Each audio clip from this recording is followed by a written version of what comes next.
제가 존경하는 한국의 사상가 신영복 선생은 신영복은 김일성 주체 사상을 이념으로 만든 통일혁명당 고위직으로 무기징역을 선고받았던 북한의 간첩입니다.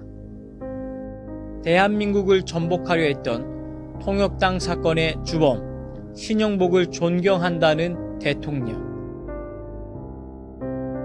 문재인 대통령 부인 김정숙 여사가 독일 베를린에 있는 고 윤희상 선생의 묘소를 참배하면서 윤희상은 동베를린 사건 주요 인물로 독일에 유학 중 북한에 자주 드나들고 간첩 교육을 받아 무기징역을 선고받은 자입니다.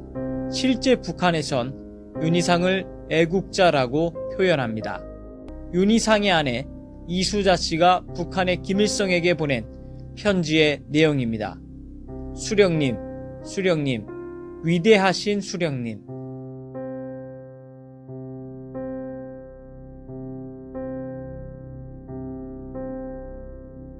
약산 김원복 선생이 이끌던 조선의용대가 편입되어 마침내 민족의 독립운동 역량을 직결했습니다.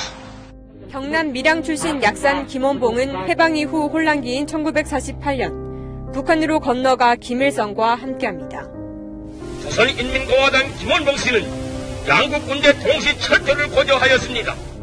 이후 북한 초대 내각에서 국가검열상을 맡아 6.25 전쟁을 치렀습니다. 문재인은 페이스북을 통해 북한으로 넘어가 김일성과 함께 6.25 전쟁에서 최전방에서 우리 국민들을 죽인 김원봉에게 독립유공자 훈장을 주고 싶다고 말했습니다. 토지 상승 이득을 모두 세금으로 걷자고 한 경제학자 헨리 조지를 다시 언급했습니다. 추 대표는 헨리 조지가 살아있다면 토지 사용권은 인민이, 소유권은 국가가 갖는 중국 방식을 지지했을 것이라고 했습니다.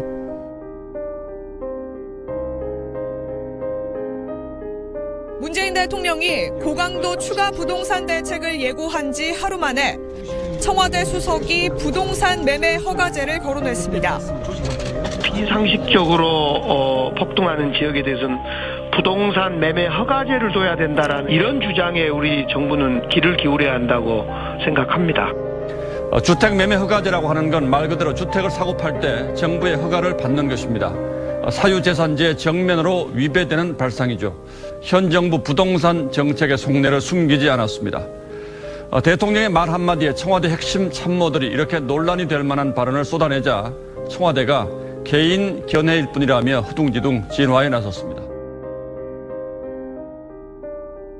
이인영 민주당 원내대표는 4일날 한 일간지하고 인터뷰에서 이번 총선이 시장, 종교, 언론 같은 분야의 기존 패권이 재편되는 계기가 될 것이다 그러면서 총선 후에 토지 공개념과 비정규직 차별 철폐 해소를 위한 동일노동, 동일임금, 경자유전 원칙 등을 개헌 주제로 해가지고 다뤄야 되겠다라고 말을 했습니다. 제주는 해방을 넘어 진정한 독립을 꿈꿨고 분단을 넘어 평화와 통일을 열망했습니다. 그러나 누구보다 먼저 꿈을 꾸었다는 이유로 제주는 처참한 죽음과 마주했고 중앙통일정부 수립이라는 간절한 요구는 이념의 덫으로 돌아와 우리를 분열시켰습니다.